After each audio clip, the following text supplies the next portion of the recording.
Alors, on revient ce soir sur la première épître aux Thessaloniciens. Donc on va faire une lecture au chapitre 2, les versets 17, et on va aller jusqu'au chapitre 3, le verset 13. Ça forme un paragraphe. D'ailleurs, pour ceux qui ont peut-être un découpage dans les chapitres, vous avez certainement remarqué que dans le chapitre 2, il y a justement à partir du verset 13, entre le verset 12 et le verset 13, il y a ce découpage. Et vous avez peut-être cette petite note, exhortation à la prière, à la fermeté. Vous avez peut-être cette petite note, ou peut-être une autre note qui vient la résumer. Donc, parce que ça forme un paragraphe avec les premiers versets, du 3e chapitre. Ok, donc on va partir du verset 13, chapitre 2. Peut-être que vous avez aussi fidélité des Thessaloniciens. Enfin, il y a différents titres qui peuvent être donnés. Alors on y va. Donc c'est pourquoi nous rendons continuellement grâce à Dieu de ce qu'en recevant la parole de Dieu que nous vous avons fait entendre, vous l'avez reçue non comme la parole des hommes, mais comme elle l'est véritablement, comme la parole de Dieu qui agit en vous qui croyez. Car vous, frères, vous êtes devenus imitateurs des églises de Dieu qui sont en Jésus-Christ dans la Judée, parce que vous aussi, vous avez souffert de la part de vos propres compatriotes les mêmes maux qu'elles ont souffert de la part des Juifs qui ont fait mourir le Seigneur, Jésus et les prophètes, qui nous ont persécutés, qui ne plaisent point à Dieu et qui sont ennemis de tous les hommes, nous empêchant de parler aux païens pour qu'ils soient sauvés, en sorte qu'ils ne cessent de mettre le comble à leurs péchés, mais la colère a fini par les atteindre. Et on poursuit avec le paragraphe qui nous intéresse, verset 17. « Pour nous, frères, après avoir été quelque temps séparés de vous, et cela de corps, mais non de cœur, nous avons eu d'autant plus ardemment le vif désir de vous voir. Aussi voulions-nous aller vers vous, du moins moi, Paul, une et même 2 fois. Mais Satan nous en a empêchés. Quelle est en effet notre espérance ou notre joie ou notre couronne de gloire? N'est-ce pas vous aussi, devant notre Seigneur Jésus, lors de son avènement? Oui, vous êtes notre gloire et notre joie. Amen. C'est pourquoi, impatients que nous étions, et nous décidant à rester seuls à Athènes, nous envoyâmes Timothée, notre frère, ministre de Dieu dans l'évangile de Christ, pour vous affermir et vous exhorter au sujet de votre foi, afin que personne ne soit ébranlé au milieu des afflictions présentes, car vous savez vous-même que nous sommes destinés à cela. Et lorsque nous étions auprès de vous, nous vous annoncions d'avance que nous serions exposés à des afflictions, comme cela est arrivé et comme vous le savez. Ainsi, dans mon impatience, j'envoyais quelqu'un pour m'informer de votre foi, dans la crainte que le tentateur ne vous ait tenté et que nous n'ayons travaillé en vain. Mais Timothée, récemment arrivé ici, de chez vous, nous a donné de bonnes nouvelles de votre foi et de votre amour, et nous a dit que vous avez toujours de nous un bon souvenir, désirant nous voir comme nous désirons aussi vous voir. En conséquence, frères, dans nos angoisses et nos épreuves, nous avons été consolés à votre sujet à cause de votre foi. Car maintenant, nous vivons, puisque nous demeurons fermes dans le Seigneur, et quelque action de grâce, en effet, nous pouvons rendre à Dieu, à votre sujet, pour toute la joie que nous éprouvons à cause de vous devant notre Dieu. Nuit et jour, nous le prions, avec une extrême ardeur, de nous permettre de vous voir et de compléter ce qui manque à votre foi.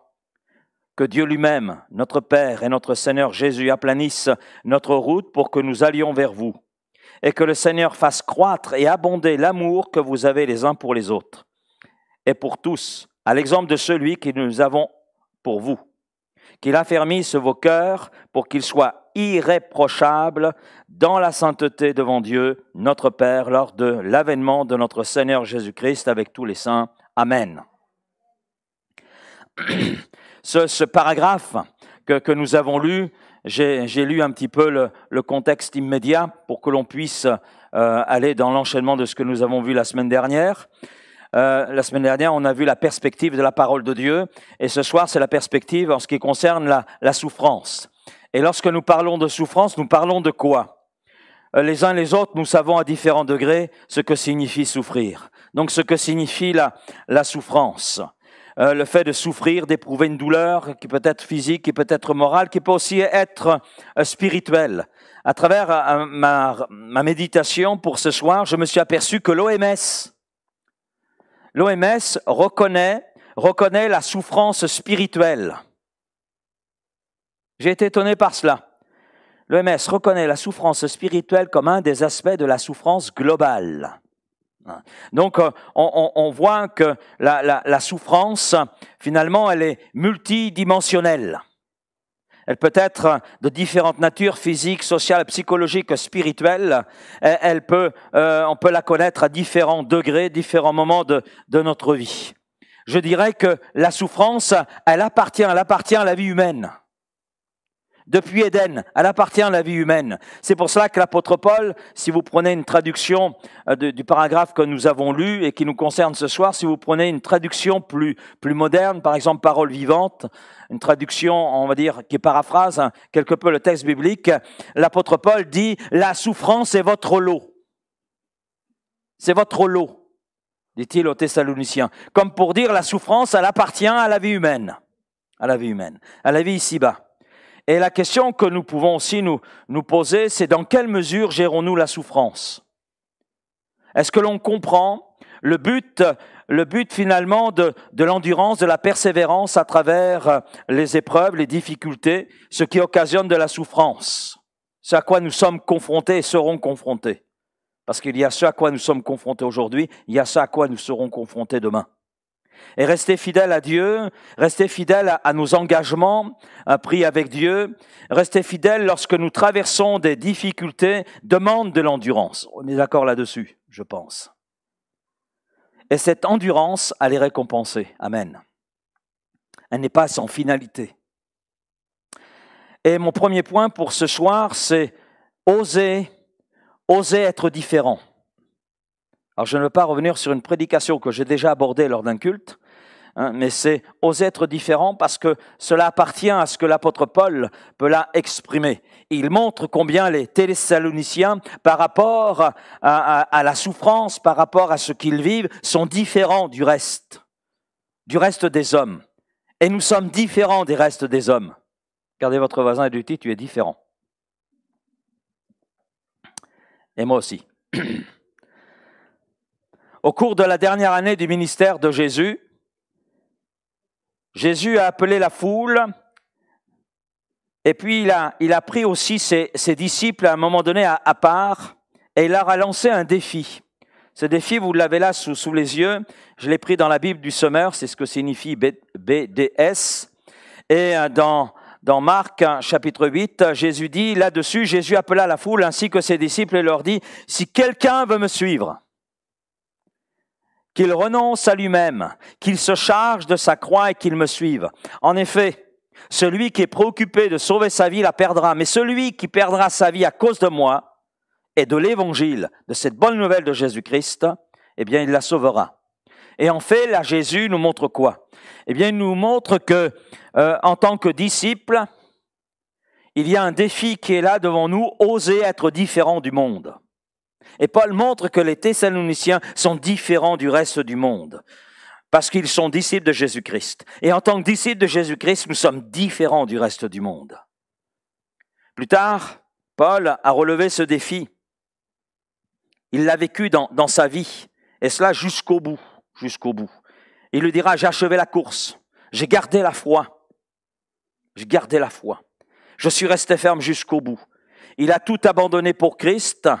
Il a abandonné une carrière qui était là florissante, il a abandonné une position sociale et il a abandonné une tradition, il a abandonné une religion, il a abandonné toute une histoire, tout un passé. Il a choisi, lui, de rester fidèle à Christ et cela quel qu'en soit le prix.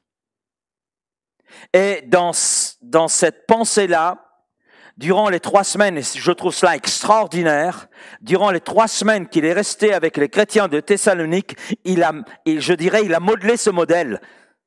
il a communiqué cet exemple-là aux gens de Thessalonique, à cette poignée de chrétiens qui étaient là, qui ont constitué cette église naissante. Il leur a communiqué ce modèle. Il leur a inculqué ce modèle, cet exemple. Et par son exemple, Paul a montré comment gérer la persécution et la souffrance qu'elle engendre. Mais cela n'a pas empêché l'apôtre Paul de se soucier d'eux. Et on voit à travers les lignes que nous avons lues combien Paul est en souci pour cette église de Thessalonique. J'ai voulu m'y rendre une fois, 2 fois. Littéralement en grec, c'est plusieurs fois. Donc c'est au-delà d'une fois, 2 fois. Il a voulu s'y rendre, mais il en a été empêché par Satan. Comment, nous ne savons pas. Mais s'il le dit, c'est que c'est vrai. Et il montre son souci pour cette église qu'il a engendrée. Il était accompagné, c'est vrai, de Silas, il était accompagné de Timothée, il n'était pas tout seul, il y avait une équipe avec lui, c'est ce qui caractérise un peu le ministère de l'apôtre Paul, et il était là en souci parce qu'il les a quittés précipitamment, il a dû fuir, à cause de la persécution, il a dû fuir, il les a laissés comme cela, du jour au lendemain. Alors il est là en souci pour eux, parce qu'il a dû fuir en raison de la persécution. Parce que ceux qui rejetaient l'évangile faisaient tout ce qui était en leur pouvoir pour empêcher l'apôtre Paul d'exercer son ministère, mais surtout empêcher aussi les gens de Thessalonique d'entendre l'évangile et de recevoir cet évangile pour être sauvés. Et Paul dit ceci, on l'a lu, « Car vous, frères, vous êtes devenus les imitateurs des églises de Dieu, qui sont en Jésus-Christ dans la Judée, parce que vous aussi, vous avez souffert de la part de vos propres compatriotes, les mêmes maux qu'elles ont souffert de la part des Juifs. » C'est-à-dire que cette église grecque, parce que Thessalonique c'est en Grèce, cette église a souffert de la part des autres Grecs, des pressions, des moqueries, etc. Et c'est la même souffrance que les églises naissantes au milieu des Juifs. C'est la même chose. Et Paul dit, ce sont ces Juifs qui ont fait mourir le Seigneur Jésus et les prophètes et qui nous ont persécutés et qui ne plaisent point à Dieu et qui sont ennemis de tous les hommes, nous empêchant de parler aux païens pour qu'ils soient sauvés en sorte qu'ils ne cessent de mettre le comble à leurs péchés. Mais la colère a fini par les atteindre. Ça veut dire qu'ils ont atteint un point de non-retour qui les conduit à supporter la colère de Dieu. C'est terrible. Donc ce fut une période difficile pour tous, autant pour Paul et son équipe que pour cette jeune église de Thessalonique.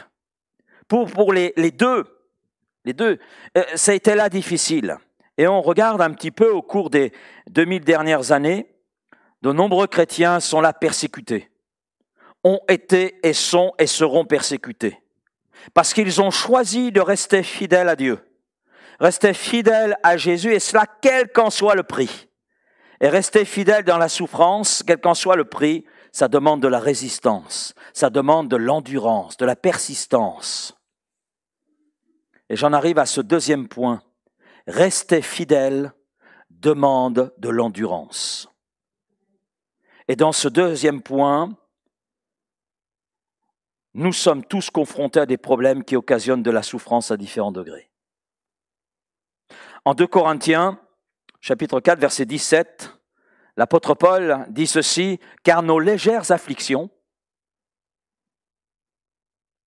retenez bien, nos légères afflictions du moment présent produisent pour nous, au-delà de toute mesure, un poids éternel de gloire. »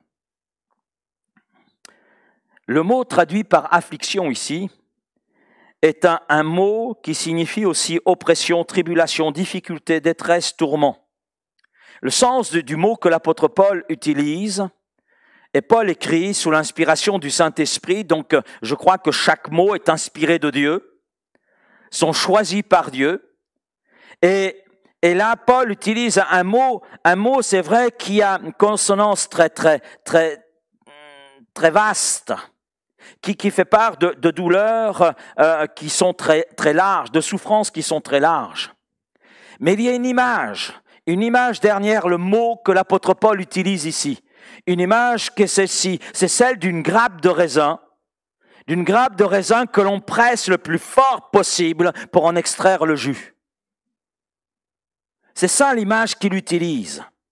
Et quand l'apôtre Paul dit « car nos légères afflictions », il nous compare quelque part, et il compare les gens de Corinthe, parce que là il parle aux Corinthiens, mais c'est les lettres qui tournaient, donc il parlait aussi aux Thessaloniciens comme il nous parle à nous aujourd'hui, car ces pressions que l'on appelle oppression, qu'on appelle tourment, qu'on appelle difficulté, quel que soit le nom qu'on nous donne, ces choses qui viennent nous oppresser extérieurement, intérieurement, pour en extraire tout le jus, pressé comme une grappe, serré durement, bien tout cela, il considère comme étant quelque chose de léger et momentané.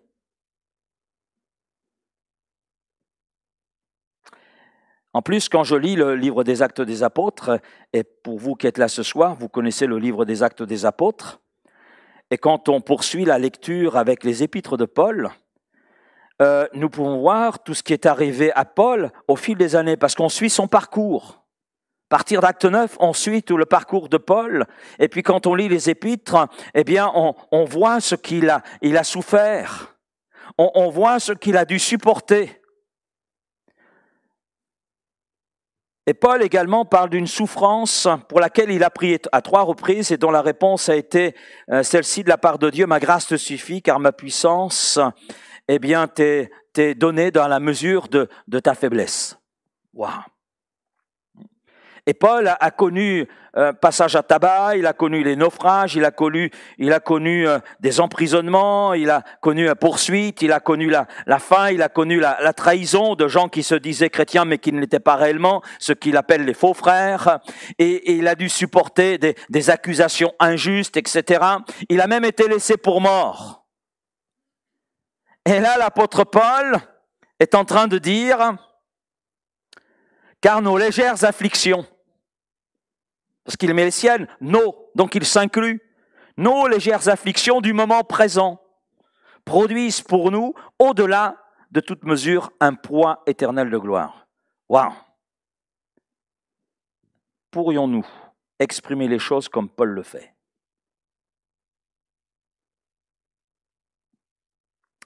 Répondre à cette question, c'est pas évident. Et je préfère me taire que de répondre trop vite. Parce que c'est trop facile, quelquefois. Oh Seigneur, où tu iras, j'irai. Un petit peu comme l'apôtre Pierre. Hein? Et puis Seigneur, je t'ai donné ma vie, donc je suis capable d'aller jusqu'à la mort.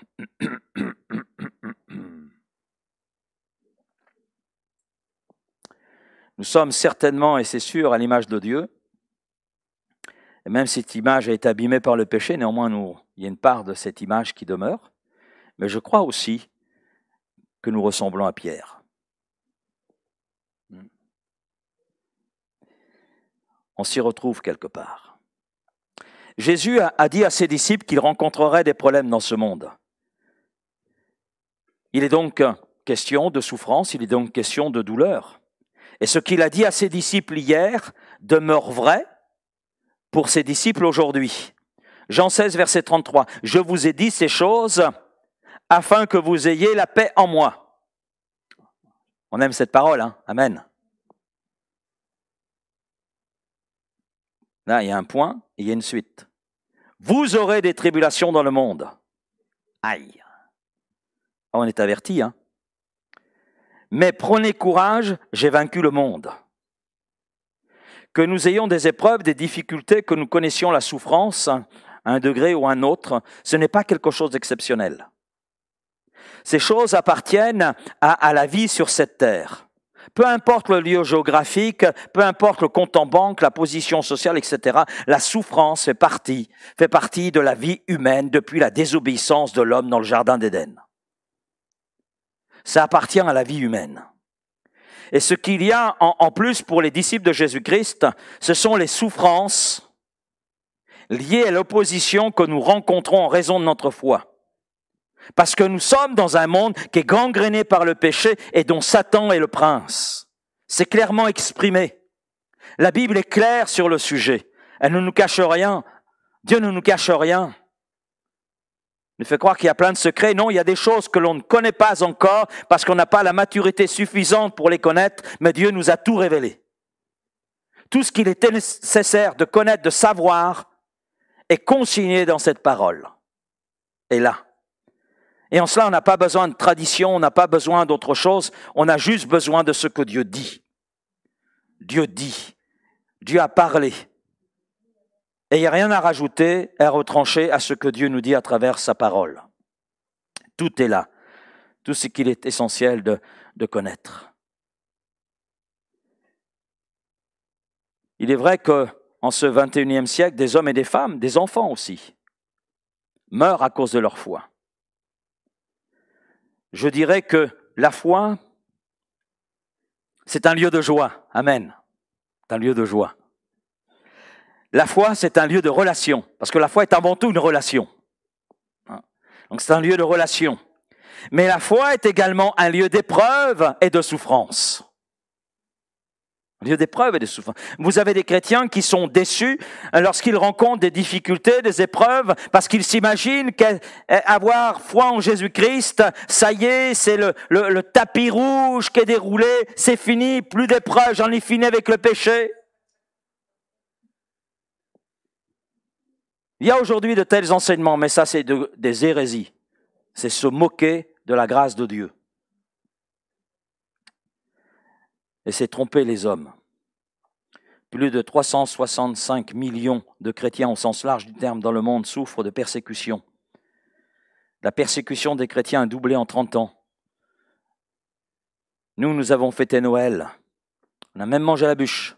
Pendant ce temps-là, au Nigeria, 200 chrétiens, adultes, enfants, ont été massacrés par des miliciens islamistes.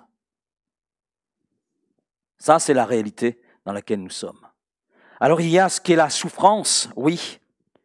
Souffrance, parce que nous vivons dans un monde qui est déchu, donc marqué par la maladie, marqué par les catastrophes naturelles. Et tout ça parce que, oui, ce monde est un monde déchu, un monde corrompu par le péché. Et donc, il y a ce que j'appellerais des problèmes communs à tout le monde, parce que nous vivons dans le même monde. Je ne te prie pas, Père, de les ôter de ce monde, mais de les préserver de ce monde. Donc, nous vivons dans le même monde que tout le reste de l'humanité.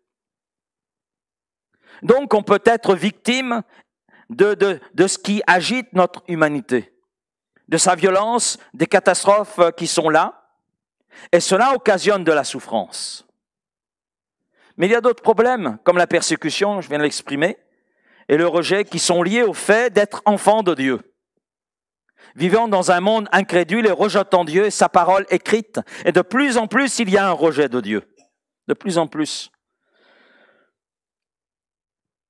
Et là où on pense qu'il y a un réveil spirituel, en réalité, c'est de la mousse, c'est la confusion. Confusion. Et puis il y a enfin les problèmes que nous nous infligeons nous-mêmes à cause du péché qui est encore présent en nous, à cause de nos propres mauvais choix, ou alors de problèmes que d'autres nous infligent à cause de leurs mauvais choix. Donc, quoi qu'il en soit, nous restons coincés avec les résultats, souffrance, douleur, détresse, quelle qu'en soit l'origine. Deuxième point, parce que ce serait dommage d'en rester là, c'est déprimant, hein? Non? Vous pouvez le dire, hein? Pasteur, ne nous laisse pas là, c'est déprimant. Le point suivant, Jésus nous aide. Amen, Jésus nous aide. Jésus comprend la douleur et la souffrance que nous ressentons. Parce que premièrement, il s'est fait homme. Il a lui-même ressenti tout ce que nous ressentons dans notre humanité. Il était 100% homme, avec les limites et les faiblesses qui caractérisent la nature humaine. Jésus n'était pas un demi-homme et un demi-dieu, 50-50, voilà, et puis un jour je vote, ah ben là, aujourd'hui je suis Dieu, demain je serai homme, parce qu'il faut équilibrer les choses. Non, il était 100% homme, 100% Dieu.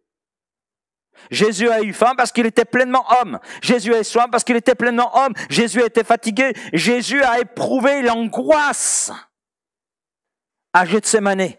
Une tristesse si profonde que son sang et sa sueur se sont mélangés ensemble. Et puis, Ésaïe 53, que vous avez sous les yeux, nous montre une autre dimension aussi. Et combien Jésus nous aide. Parce qu'il est celui qui a été méprisé, abandonné des hommes. Homme de douleur et habitué à la souffrance. Semblable à celui dont on détourne le visage. Nous l'avons dédaigné. Nous n'avons fait de lui aucun cas. Cependant, notez bien, cependant, ce sont nos souffrances qu'il a portées. C'est de nos douleurs qu'il s'est chargé. Nous l'avons considéré comme puni, frappé de Dieu et humilié. Et là, l'auteur de l'Épître aux Hébreux, chapitre 4, verset 15, dit « Car nous n'avons pas un souverain sacrificateur qui ne puisse compatir à nos faiblesses, au contraire. Il a été tenté comme nous, en toutes choses, sans commettre de péché. » À partir de là, approchons-nous donc, alléluia, avec assurance du trône de la grâce, ce trône de la faveur de Dieu, de la bénédiction de Dieu, afin d'obtenir miséricorde et de trouver grâce pour être secourus dans tous nos besoins. Dans tous nos besoins. Dites avec moi, Seigneur, tu nous secours dans tous nos besoins. Amen. Oui, Jésus veut nous aider. Il veut nous aider non seulement à survivre à une vie de haut et de bas, mais aussi dans cette vie de haut et de bas que nous connaissons, eh bien, prospérer. Prospérer. C'est ce que nous voyons dans la parole de Dieu. C'est ce que nous voyons avec les Thessaloniciens. Non seulement ils traversent des hauts et des bas, des moments difficiles, ils sont là dans la souffrance. Ils souffrent parce qu'il y a différentes origines à leur souffrance. L'origine principale, c'est la persécution. Mais il y a d'autres souffrances qui affectent cette Église.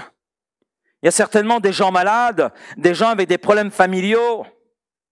Il y a certainement des épouses qui voient leur conjoint refuser Jésus-Christ et cela occasionne des souffrances. Il y a des souffrances qui sont là.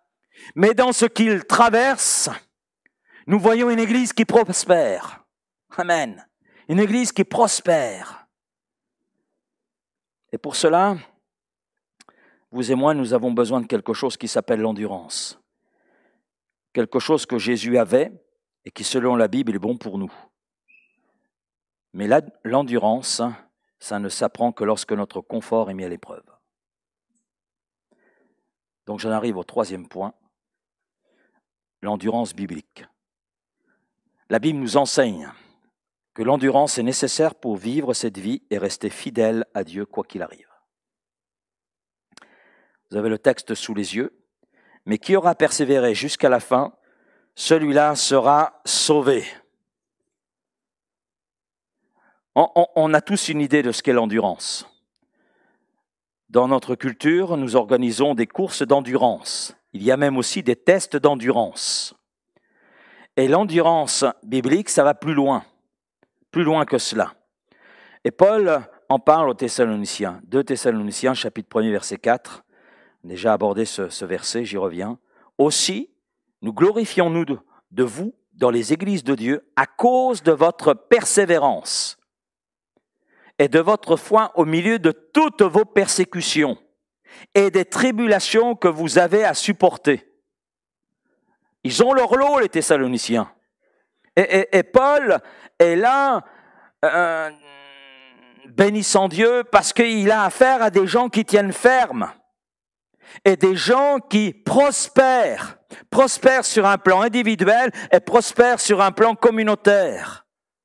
Et par définition, le mot que l'apôtre Paul utilise, à cause de votre persévérance, à cause de votre endurance, le mot là signifie s'en tenir à une ligne de conduite, à une croyance, à un objectif sans céder, sans compromis, sans compromission. On avance. Tenir bon, rester fidèle quoi qu'il arrive. C'est ça l'image de l'endurance biblique. Et on va regarder à quelques vérités qui illustrent le but et la récompense de l'endurance. Parce qu'il y a un but et il y a une récompense. Et il est bon de les voir parce que ces vérités nous aident, sont des ressources pour nous, des ressources d'encouragement à rester fidèle à Christ quoi qu'il arrive. La première vérité, l'endurance est bonne pour nous. Je comprends qu'il n'y ait pas de amen, parce qu'on reconnaît tous que c'est difficile. Oui, c'est vrai. Et pourtant, l'endurance est bonne pour nous. L'un des mots grecs qui est utilisé et qui est traduit par endurance ou persévérance selon les traductions bibliques, est un mot fort qui signifie supporter, d'accord ? Supporter, un point, on supporte, et on supporte patiemment. Supporte patiemment. Supporter une charge. Donc l'endurance biblique, c'est la qualité d'une personne qui permet à cette personne de tenir debout là devant une tempête. Les vagues sont là, les vagues bousculent, mais je tiens ma place, je reste ferme. Ça me bouscule, ça me déstabilise, ça m'interroge. Je prends du sable, il y a des coquillages qui arrivent, il y a quelques homards.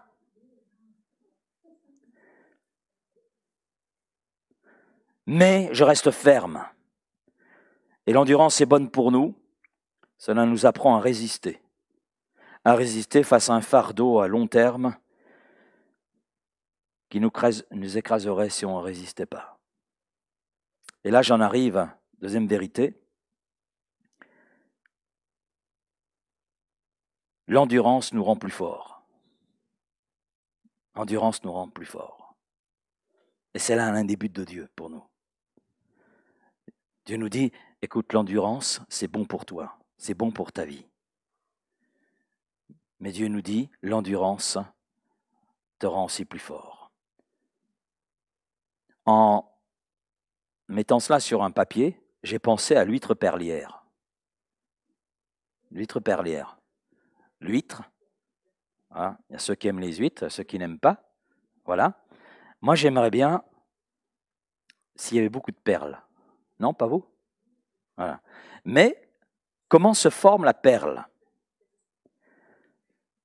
Eh bien, si par exemple un grain de sable entre dans l'huître, ça irrite, ça agresse, ça provoque une souffrance pour cette huître.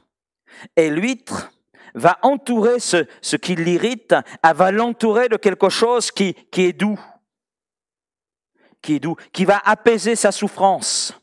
Et elle va entourer cet intrus de ce qui occasionne la souffrance. Elle va l'entourer de nacre. Et de couches et de couches encore de nacre vont cela se déposer sur ce grain de sable qui est venu et qui est entré. Et au fil du temps, ça va devenir une perle et ça va devenir tellement lisse que cela va empêcher toute blessure. Et au final, bien, il y a une perle de grand prix qui est là.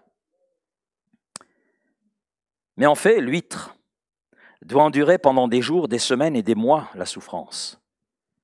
Pour une perle, il faut 2 longues années. 2 longues années. Cela signifie que l'étude de la Bible à elle seule ne va pas développer l'endurance. On a besoin de plus. Les problèmes qui mettent à l'épreuve notre foi conduisent justement au développement de l'endurance. Et Dieu le sait, Dieu le sait. L'endurance biblique à travers la souffrance, à travers les circonstances dans lesquelles Dieu nous place et qu'il permet, produisent en nous l'endurance et nous rend plus forts spirituellement parlant.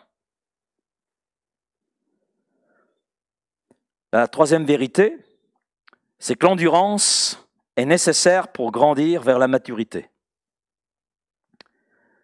Et vous savez comme moi, vous l'avez vécu, grandir, ben oui, il n'y a pas de croissance sans souffrance. Oui, si on regarde bien, nous sommes tous passés dans notre croissance par un processus de souffrance. Nous avons tous fait des poussées dentaires. Aujourd'hui, c'est des pertes dentaires, mais on est tous passés par là. Nous avons tous fait des poussées dentaires, le processus de la marche. Lequel d'entre nous n'est pas tombé en apprenant à marcher ? on est tombé sur le côté, on est tombé sur la tête, on est tombé sur le nez, on est tombé sur le postérieur, on est tombé là. Voilà, on est tombé avant d'arriver à ce processus de marche équilibrée. Et puis, je ne sais pas si pour vous, vous avez connu des mal aux jambes, mal aux bras, voilà. Et puis, papa, maman nous emmène chez le médecin, et puis vous entendez le médecin dire « c'est normal, il fait une poussée de croissance ». Non mais docteur, t'as rien compris, mais moi j'ai mal. Ah oui. Et quels sont ceux qui savent faire du vélo? Est-ce que vous êtes monté sur le vélo et c'est parti tout de suite? Non, hein? Vous êtes tombé. Vous avez parfois raté la pédale et la pédale vous est revenue sur le mollet. Aïe! Puis à l'époque, c'était des pédales. Aujourd'hui, c'est des pédales. Elles sont presque en mousse. Hein? Mais à l'époque, c'était des pédales avec l'écran là, hein, pour que les chaussures ne puissent pas glisser. Voilà. Quand vous receviez ça sur le mollet, ça vous donnait envie d'appuyer plus fort. Hein. Mais toutes ces étapes, les gens passent, elles furent nécessaires à notre développement vers l'âge adulte. C'est un processus par lequel nous sommes tous passés. Ça contribue à notre développement. J'ai pris l'exemple de l'aspect physique, mais c'est vrai aussi pour d'autres aspects. Par exemple, l'aspect psychologique. Si ma mère ne m'avait jamais autorisé à partir de la maison et à faire face aux propres défis de la vie, et de la prise de décisions personnelles, je n'aurais jamais pu grandir psychologiquement. Je serais resté chez maman. Oui. Et cela s'applique aussi au domaine spirituel. Si notre Père Céleste, imaginez, et quelquefois on a cette image de Dieu. Seigneur, j'ai des problèmes, viens les régler à ma place. Tire-moi de là. Imaginez Dieu notre Père, et nous le dit, lorsque vous priez, dites Père. On a plusieurs textes qui nous montrent qui est Dieu, qui nous révèlent qu'il est notre Père. Mais si notre Père Céleste réglait tous nos problèmes avant qu'ils arrivent, mais nous aurions une mauvaise image de qui il est. On ne connaîtrait pas l'étendue de sa puissance, l'étendue de sa gloire. Et nous ne saurions pas non plus compter sur lui. Nous serions les plus immatures qui soient. Si Dieu devait tout régler à notre place, nous ne le connaîtrions pas aujourd'hui comme nous le connaissons. Nous aurions alors une image faussée de Dieu. Mais il est vrai que notre Père Céleste, permet que nous rencontrions des difficultés, des épreuves qui occasionnent bien sûr de la souffrance, des douleurs. Et l'un des buts de Dieu dans tout cela, c'est notre croissance. Amen. Bon, je suis le seul à le dire, mais je le dis quand même. Voilà. Romains chapitre 5, verset 3. Bien plus. Nous nous glorifions même des afflictions. Oh là, Paul, tu vas quand même un peu fort. Un peu fort, non? Vous ne trouvez pas? Lequel d'entre nous qui ce soir, oh Seigneur, merci pour mes souffrances. Amen, alléluia. Je te bénis pour cela. Généralement, c'est pas ce qu'on fait, non? Reprenez-moi si je me trompe. Hein? Bien, Paul dit bien plus, nous nous glorifions même des afflictions. Sachant que l'affliction produit l'endurance, la persévérance. Et cette endurance, la victoire dans l'épreuve. Amen. Et cette victoire, l'espérance. Or, l'espérance ne trompe point parce que l'amour de Dieu est répandu dans nos cœurs par le Saint-Esprit qui nous a été donné. Et dans 1 Thessaloniciens, chapitre 2, verset 4. Mais, selon que Dieu nous a jugés dignes de nous confier l'Évangile, ainsi nous parlons non pour plaire à des hommes, mais pour plaire à Dieu qui sonde nos cœurs. L'endurance est nécessaire parce que Dieu veut que nous grandissions en maturité spirituelle et dans la connaissance de qui il est, et la connaissance de sa puissance, de sa gloire, connaissance de ses attributs. Mais l'endurance est nécessaire aussi, quand on dit grandir, on parle de transformation. Est-ce que vous mesurez la même taille que lorsque vous aviez 3 ans? Non, hein, vous avez grandi quand même. Oui, moi aussi. Est-ce que vous faites le même poids? Non plus. Vous n'avez pas la même alimentation. C'est fini, Blédina. On est passé au steak. Parce qu'il y a, dans cette croissance, il y a toute une transformation qui s'est faite. Et il n'y a pas de transformation sans souffrance. Romains 5, verset 1, « Ayant donc été justifiés par le principe de la foi, nous avons la paix avec Dieu par notre Seigneur Jésus-Christ, par lequel nous avons trouvé aussi accès par la foi à cette faveur dans laquelle nous sommes. Et nous nous glorifions dans l'espérance de la gloire de Dieu. Et non seulement cela, mais aussi nous nous glorifions dans les tribulations. » Oh non, là, Paul, t'exagères là. Sachant que la tribulation produit l'endurance. Et la patience, dans cette endurance, l'expérience. Ça veut dire que l'endurance transforme notre personnalité. Et cette expérience, transformation, l'espérance. J'ai pris la version Bible Darby. Et la Bible Darby utilise à la place de endurance le mot patience. Patience. Parce qu'il y a dans l'endurance justement cette notion de la patience. Supporter patiemment. Alors, sans rentrer dans tous les aspects de ce texte de Paul, nous relevons que dans ce qui est source de souffrance, Dieu l'utilise pour développer notre endurance afin, dans ce passage, de nous transformer notre personnalité, transformer notre caractère. L'endurance produit un caractère éprouvé.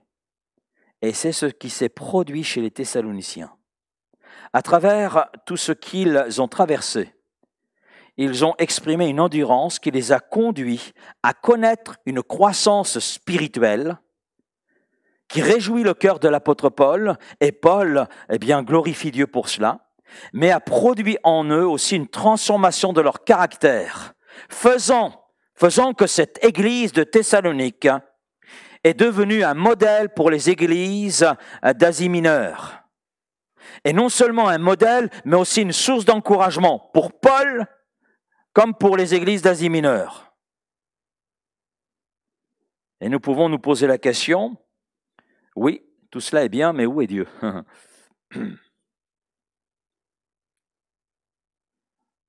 Vous allez comprendre pourquoi je dis cela.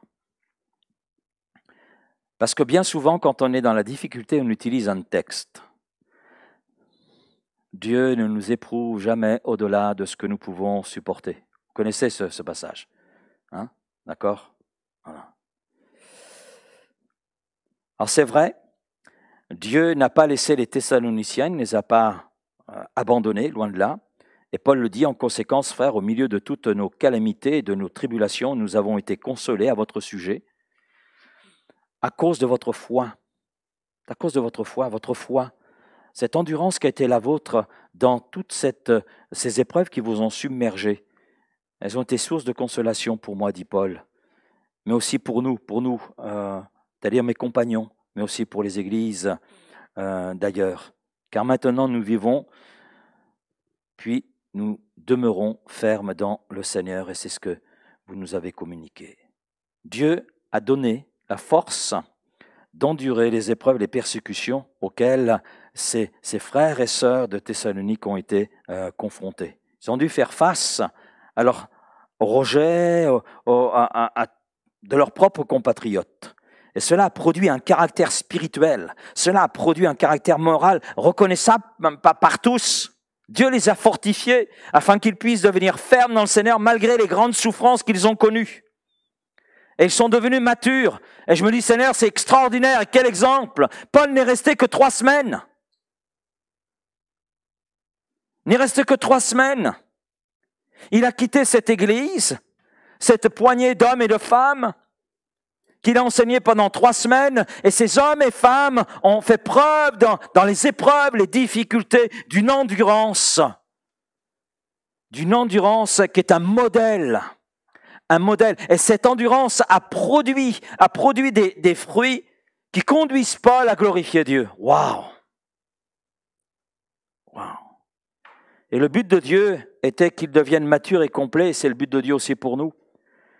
L'endurance, j'allais dire, c'est un outil que Dieu utilise pour réaliser ses objectifs nous concernant, à savoir nous transformer, nous amener là où il veut que nous soyons, à la ressemblance de son Fils Jésus. Et c'est Dieu qui demeure au contrôle de tout, on est d'accord?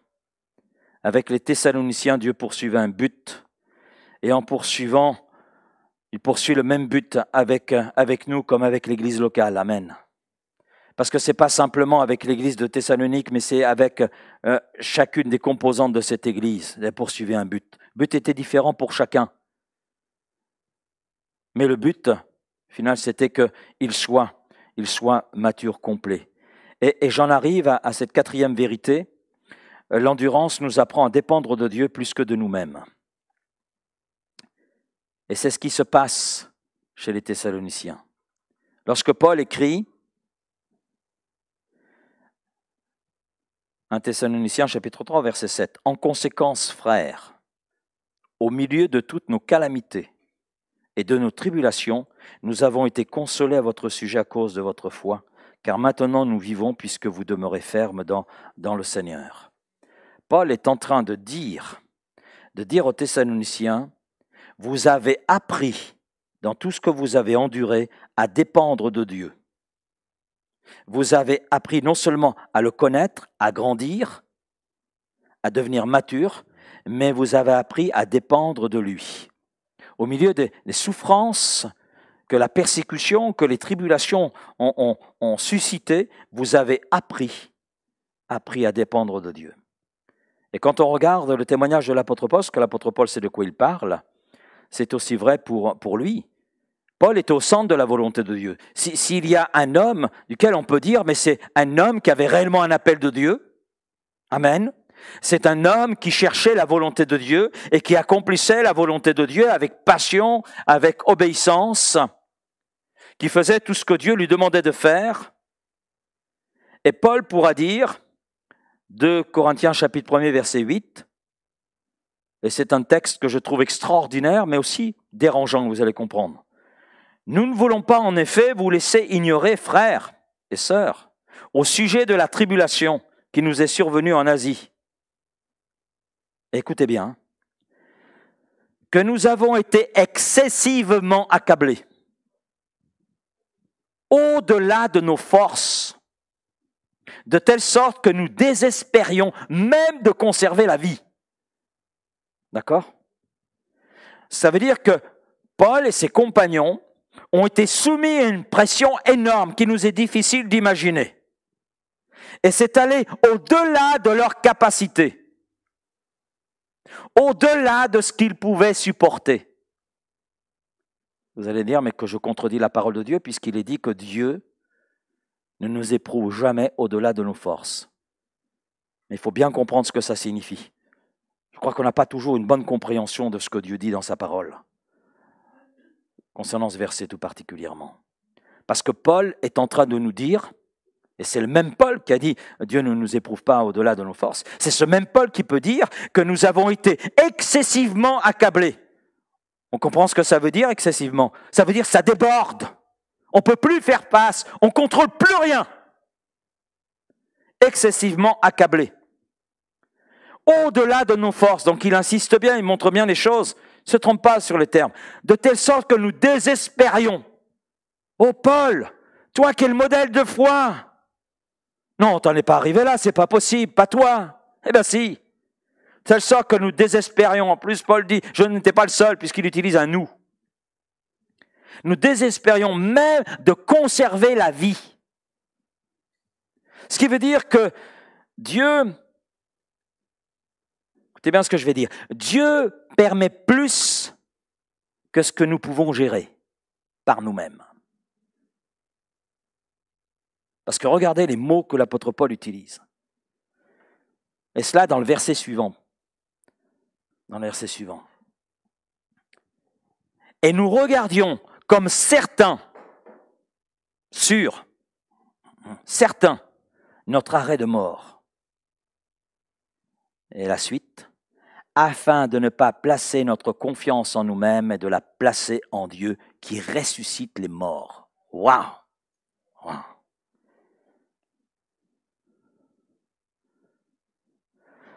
En tant que chrétiens, disciples de Jésus-Christ, nous avons confié notre vie au Seigneur. Amen. Cela signifie que c'est lui qui est aux commandes. Ou c'est lui qui devrait être aux commandes. Donc, si c'est celui qui devrait être aux commandes qui est aux commandes, ça veut dire que tout ce qui survient dans notre vie est sous son commandement, sous son autorité. Il sait les choses, et dans ces choses qu'il permet, qu'il autorise, Dieu poursuit un objectif. D'accord. Et traverser des difficultés, c'est la volonté de Dieu pour nous. Comme dit Paul aux Thessaloniciens, c'est votre lot, c'est le lot de tous les hommes. Et il permet aux choses dans nos vies de nous mettre au défi. Ça nous met au défi. Mais sa motivation, c'est là que c'est important de comprendre, sa motivation n'est pas de nous faire trébucher. Son objectif n'est pas de nous faire échouer. Ce n'est pas son objectif. Il veut développer cette endurance en nous. Ce n'est pas pour que nous n'ayons plus besoin de lui. Bien au contraire. C'est pour que nous comptions davantage sur lui. Davantage sur lui. Sur quoi vous et moi, nous avons tendance à nous appuyer? Habituellement, c'est sur notre force intérieure, notre caractère. Wow, il a un caractère, celui-là. Wow. Oh, cette sœur, elle a du caractère. Elle a traversé des épreuves.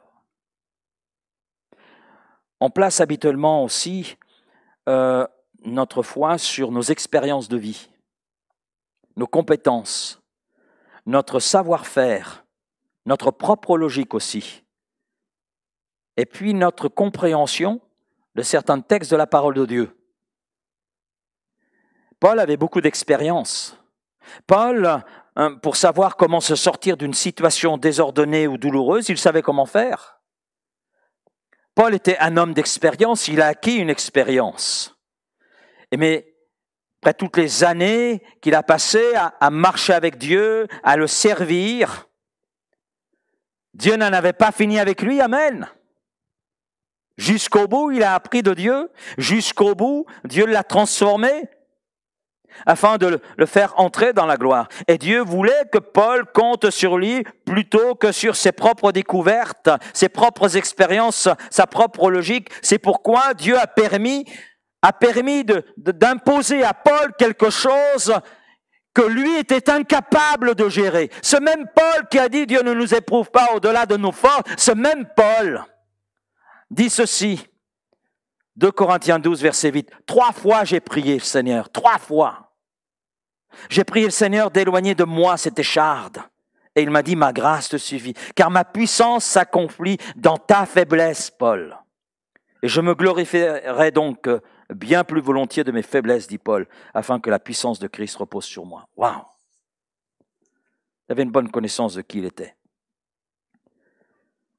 En raison de son infirmité, j'appelais ça comme cela, dont on ignore de quoi il s'agit, Paul a appris à dépendre de Dieu. Ça, il ne pouvait pas le gérer. Pour Paul, c'était ingérable. Ça le dépassait. Ça le dépassait. Mais il a vu dans cette dépendance la puissance et la grâce de Dieu être déployées. Et Dieu parfois permet plus que ce que nous pouvons gérer nous-mêmes, afin que nous apprenions à compter davantage sur lui. Nous ne comprenons pas toujours lorsque quelque chose arrive, chose qui vient là nous percuter, quelque chose qui vient là nous terrasser, qui nous prend dans toutes nos ressources, mais qui occasionne une souffrance qui est là et qui perdure. Et généralement, dans ces moments-là, on se questionne. Mais je crois que Dieu donne à chacun, vous et moi, comme à nos voisins, plus que ce que nous pouvons supporter, plus que ce que nous pouvons gérer. seulement afin de nous conduire à lui, à compter sur lui, à avoir confiance en lui, afin que nous dépendions davantage de lui. Et l'endurance nous apprend à dépendre de Dieu plus que de nous-mêmes. C'était l'expérience de l'apôtre Paul. Nous avons été accablés, excessivement accablés. On a vécu des choses terribles. On désespérait même. Mais Dieu était là. Dieu était là, même dans ces moments-là. C'était le brouillard le plus total pour l'apôtre Paul. C'était le brouillard le plus total pour ses compagnons. Mais Dieu était là. Paul, ce qui te submerge, qui montre que tu ne peux rien gérer, qui montre combien tu es faible, est là pour t'apprendre à dépendre de moi. D'où ce texte de l'Ancien Testament, parmi d'autres, quand un malheureux crie, l'Éternel entend et il le sauve de toutes ses détresses. Des situations qu'il ne peut plus gérer, dans lesquelles il reconnaît toutes ses incapacités, et la seule chose qu'il peut faire, Seigneur, aide-moi. Aide-moi. Paul a appris tout cela, les Thessaloniciens l'ont appris, et c'est ce que Dieu veut aussi nous apprendre. Il faut conclure. Alors que Paul a été forcé de quitter les Thessaloniciens après simplement 3 semaines de présence, l'Église naissante de Thessalonique, elle a poursuivi son cheminement. Et plus tard, l'apôtre Paul envoie Timothée. Il envoie Timothée à Thessalonique pour encourager les croyants et puis faire ensuite un rapport. Timothée, tu vas les encourager, voilà, et puis tu vas revenir avec un rapport, savoir où ils en sont, quel est leur état spirituel, leur état moral. Et le rapport de Timothée a été en fait chose que Paul n'imaginait pas dans un premier temps, au regard de tout ce que cette Église pouvait la souffrir, et au regard aussi du peu de temps qu'il était resté avec, mais on s'aperçoit que le rapport que Timothée peut faire et donner à Paul, eh bien, devient une raison pour Paul de louer Dieu. Oh, merci Seigneur pour ce que tu as fait de ces hommes et femmes. Merci pour la bonne santé spirituelle de cette Église. Merci pour la bonne santé morale de cette Église. Merci parce que la souffrance, les épreuves, les difficultés qu'ils ont traversées a produit en eux une endurance qui était telle qu'ils sont devenus des chrétiens matures, des chrétiens fermes, qui ont su maintenir une position, maintenir un cap, maintenir le regard sur Jésus-Christ et être vainqueurs. Amen. Et Paul a ajouté ceci lorsqu'il a découvert le contenu du rapport de Timothée. Et on l'a lu et j'y reviens. 1 Thessaloniciens chapitre 3, versets 12 et 13. Que le Seigneur remplisse vos cœurs d'un amour sans cesse croissant et rayonnant envers vos frères comme envers tout le monde, d'un amour pareil à celui que nous vous portons. Qu'il affermisse vos cœurs, amen, et les purifie afin que vous puissiez vous présenter saints et irréprochables devant Dieu le jour où notre Seigneur Jésus-Christ paraîtra entouré de tous ceux qui lui appartiennent. Amen. C'est là la finalité de Dieu dans tout ça. À mesure que nous apprenons à endurer la souffrance, Dieu nous donne la force de supporter, nous donne la force d'aller de l'avant. Et on acquiert une maturité spirituelle. Je dirais que nos os spirituels deviennent plus forts. Amen. On acquiert une foi mûre, une foi qui est semblable à celle que Dieu veut voir, eh bien, vivante en nous.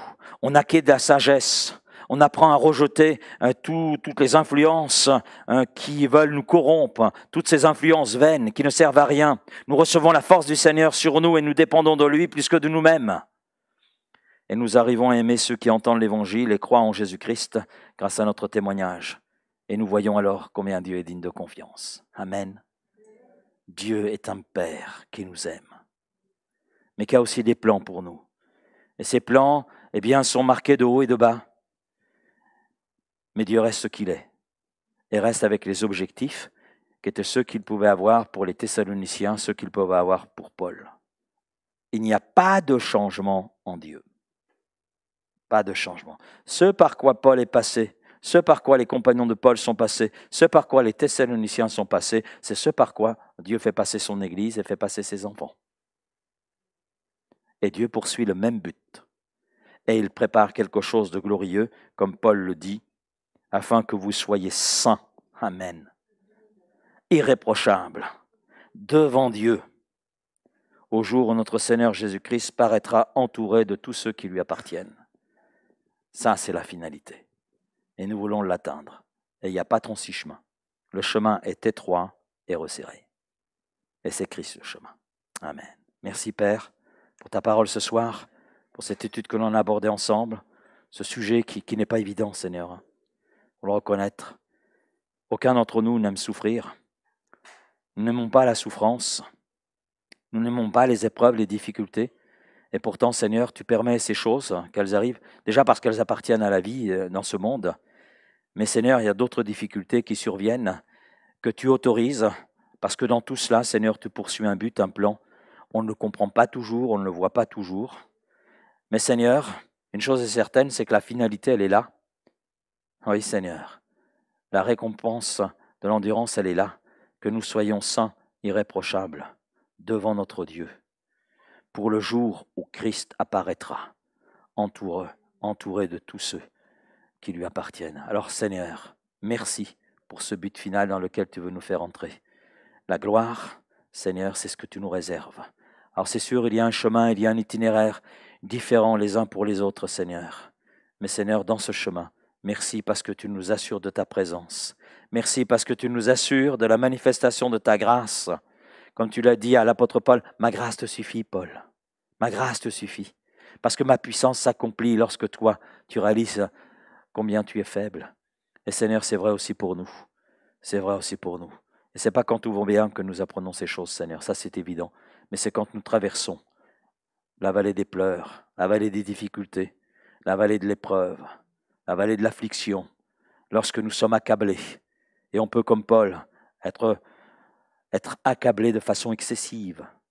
Mais Seigneur, si nous sommes accablés de façon excessive, c'est pas que tu veux nous couler, c'est pas pour nous conduire à l'échec, mais c'est pour que nous puissions crier à toi et voir toute l'étendue de ton amour et de ta grâce et de ta puissance. Alors merci Père de tout ce que tu nous enseignes et de cette finalité que tu nous réserves, ta gloire éternelle. Amen.